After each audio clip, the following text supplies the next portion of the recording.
Le Casino Théâtre de Rolle n'annonce pas la couleur, mais toutes les couleurs avec sa nouvelle saison. Une saison prometteuse aussi grâce à son public. En 5 ans, le théâtre a doublé le nombre de représentations et triplé celui des spectateurs. On commence enfin à avoir les talons bien posés au sol parce qu'on est plus stable, on a un public qui est là, on a un réseau d'artistes, on a des collaborations ici et là, on a vraiment une assise, mais en même temps, on a encore plein d'envies, plein de projets. Pour la saison 2016-2017, le menu est vaste et équilibré avec 16 spectacles de théâtre répartis entre humour, cirque et musique. S'ajoutent à la liste dès le 19 août les traditionnels concerts gratuits en plein air, 3 créations et une nouveauté, le retour du cinéma les lundis soirs à partir du 26 septembre. Un film vient chaque fois relever un sujet, à apporter des nouveaux regards sur un sujet ou illustrer une thématique.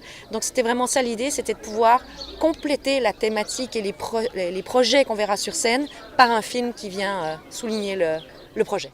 De tous les projets, on citera par exemple Mozart et ta sœur qui lèvera le rideau le 22 septembre. Connaissez-vous Nannerl? De son vrai nom, Maria Anna Mozart. Mais aussi le spectacle Molière Montfaucon 1-1 qui rassemblera le sport et le théâtre, ou encore la tragicomédie J'aime pas le bonheur. Bon alors, pourquoi ils t'ont jeté? On est dans une saison très contrastée. On a à la fois des spectacles qui parlent de l'individu, de manière presque égocentrique, des artistes qui vont nous raconter leur parcours de vie, toujours de manière très ludique, très pétillante. Et puis de l'autre côté, on a des spectacles plus, entre guillemets, responsables, plus engagés, qui vont parler de l'alimentation, qui vont parler du réchauffement climatique, qui vont parler de la société, de l'évolution des personnes âgées, qu'est-ce qu'on fait des personnes âgées et comment elles vivent-elles le fait qu'on les déresponsabilise.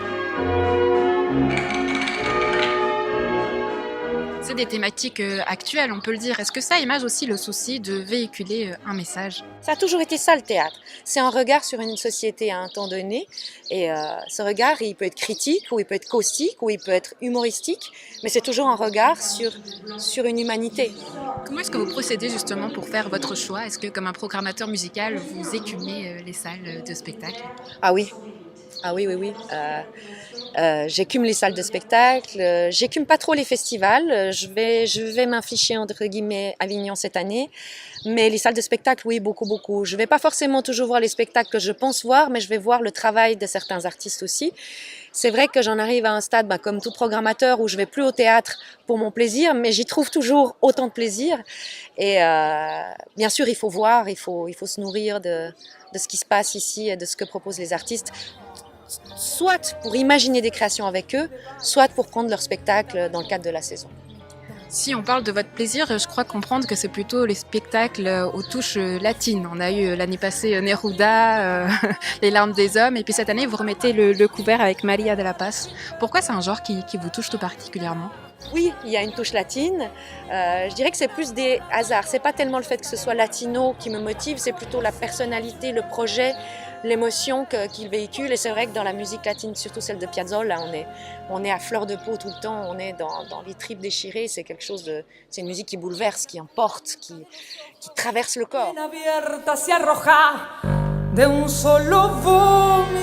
La rentrée au Casino Théâtre de Rolle sera donc sous le signe de la fantaisie et de l'humour, prouvant une fois de plus que le théâtre peut être pétillant et moderne.